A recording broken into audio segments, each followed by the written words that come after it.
Got a big update for you on how Democrats already managing to screw literally everything up. So you'll recall, as we've been talking about here, in the Georgia Senate races, Democrats made two really specific promises. One, that they would get you $2,000 checks, and two, that those checks would go out immediately. Well, we already know that they've sort of reneged on those $2,000 checks. They've brought that down to $1,400 with this technocratic BS explanation of, oh, well, you already got $600, so we're just going to add $1,400 on top of that. You can see Kamala Harris, the way that she's changed her language here to now it's rather than $2,000 checks, which was the message, it's we will finish the job of getting a total of $2,000 in cash relief to people who need it the most.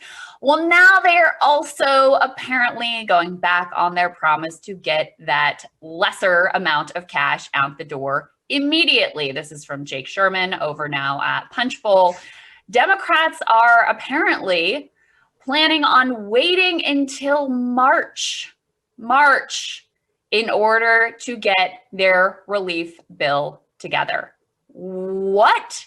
And by the way, impeachment, not an excuse here, because they haven't even, to my knowledge, sent the articles of impeachment over to the Senate. They're only planning a few-day trial. So why don't you have your act together with a COVID relief bill ready to go? It absolutely blows my mind. And just to remind you of the way that Democrats were talking in Georgia, let's take a listen to Joe Biden on the ground campaigning in that state.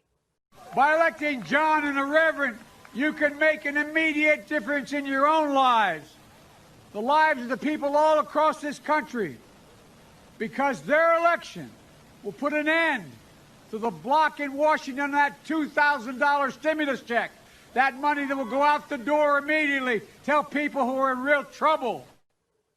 $2,000 stimulus checks. That money will go out the door immediately. Super simple, super straightforward, super potent politically. It is probably the single largest reason that they ended up winning both of those seats in Georgia. And now suddenly they're walking back on both of those promises. Like, crazy. Trump has set the lowest bar possible for Democrats. It would be so easy for them to deliver something real and direct and quickly that people can go, oh my God, we actually have a government that's capable of doing something now. And they're already blowing it. Mm-hmm. Yeah, Crystal, we were just talking about the FDR presidency, and I was talking, Biden literally is comparing himself to FDR. He has a portrait now of FDR in his office. Well, I've got it right in front of me. FDR took office on March 4th, 1933. On March 9th, Congress passed the Emergency Banking Act. In his first 100 days, he passed 15 pieces of legislation. Okay, Democrats had a supermajority in the Senate and all of that. Great. But where is the legislation on the Senate floor right now? $2,000 checks. Marco Rubio already said, if you put it forward on the first day, I will vote for it. All you need is him, Hawley, and I think, like 5 other U.S. senators, all of whom have said that they would vote. And now you have the Democrats from Georgia. You don't even need that many Republican votes in order to come over to pass this thing. I guarantee you that the votes are actually there. Take them up on their offer. Just pass it immediately. It would be, for number one, a sign of bipartisanship. Number two, the country actually needs it. And three, what the hell are you doing in the interim? I'm watching very closely for what they're actually going to try and pass through Congress. We don't actually have any indication. So Biden sent his immigration plan. Obviously, it's dead on arrival. It's not going to get 60 votes. The other thing that I heard is that they might pass something about the Dreamers. And okay, like the Dreamers is popular legislation, but that doesn't mean that it's, that's not the same thing as anything on healthcare or checks. And worse, it's going to start another culture war thing. Like, why would you ramp up the culture wars for the next 2 months and then wait in order to pass COVID relief? By that time, it's dead. Any hope of bipartisanship, you're going to have it's like, oh, Joe Biden wants open borders. Joe Biden wants this. And the Fox machine will be totally revved up. And it's done. And to the extent that there's any bipartisanship hope whatsoever, it's literally right now.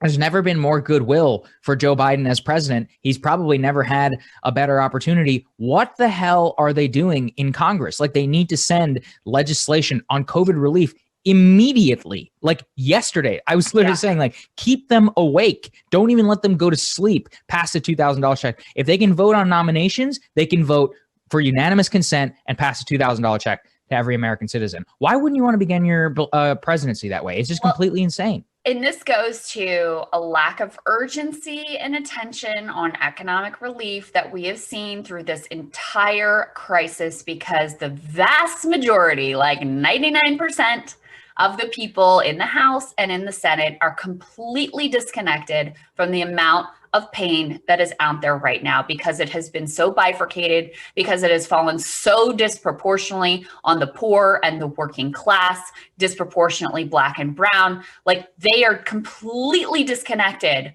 from that pain. And so for them, they're like, we'll get to it in March. Yep. We need to take our time. We want to make sure we go through the process and figure it out. No, you should have had a bill ready to go on day one. It truly blows my mind. And look, I want to be fair. There is some dissent reportedly within the caucus about this strategy. You do have people who are making this argument that you're making, that I agree with, of, hey, listen, you can wait on some of this other stuff. Just get the checks, because the checks are real and tangible, make a huge difference to a whole lot of people. And also, they give you that, if you want that bipartisan win out of the gates, that's one thing where you could actually legitimately get that bipartisan win. And then a lot of the other things that they're proposing, they could get through budget reconciliation. So you wouldn't need the full 60, votes with 10 Republicans to come on board ultimately to get that passed. To me, that seems like the obvious direction to go in here. And I mean, you and I both, it seems so obvious to both of us that in these initial days, you should be focused on dealing with COVID, getting the vaccines out, and getting cash in people's hands. That's it. You do that and you are so popular. You are set for the midterms. You have like 60 or 70% approval ratings. And it seems so clear and so blatantly obvious, but they're managing to screw this up. So it actually makes me reassess, like, I was thinking, Biden may actually have pretty good approval rating and maybe pretty popular, even though over the long term, without dealing with these structural issues, it's ultimately going to be a disaster. It's ultimately going to lead us back right around to the same ugly place, with Trump only worse and probably more competent. But in the short term, this could work politically. Now they're even blowing that like obvious short-term political layup. And I honestly can't believe it. No, it's crazy. Look, we cover this for a living. I don't know what legislation is on the floor of the U.S. Senate, which is the priority of the new administration. That's a crime on their part. What are you doing? Like, why are you not passing this?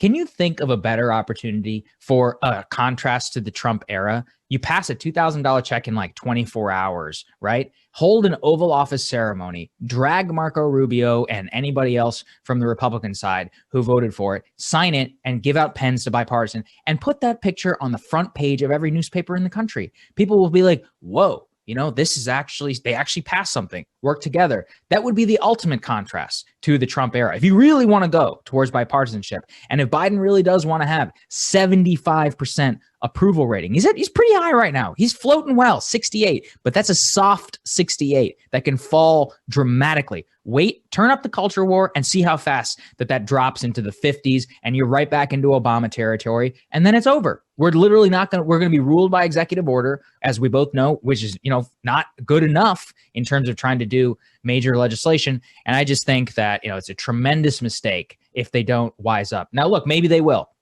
Yesterday, the press secretary, Jen Psaki, she told the reporters, she's like, look, I think the Senate can do two things at the same time. We'll see about, economic relief and all of that. So I think they're not ruling out or in any timeline, but Jake Sherman knows what he's talking about. And if he's saying mid-March, forget it. I mean, the country is going to be, I can't even conceive of what we're going to look like 2 months from now, especially with partisan warfare that ramps up, and then we're just done. All opportunities of working are actually done. Yeah, it's completely insane. And, I really want Joe Biden to prove me wrong. I really want him to prove me wrong. So far, every bit of cynicism that I've had has been completely rewarded, unfortunately. Right. Yeah. All right, Sagar, looking forward to hearing from you. That's next.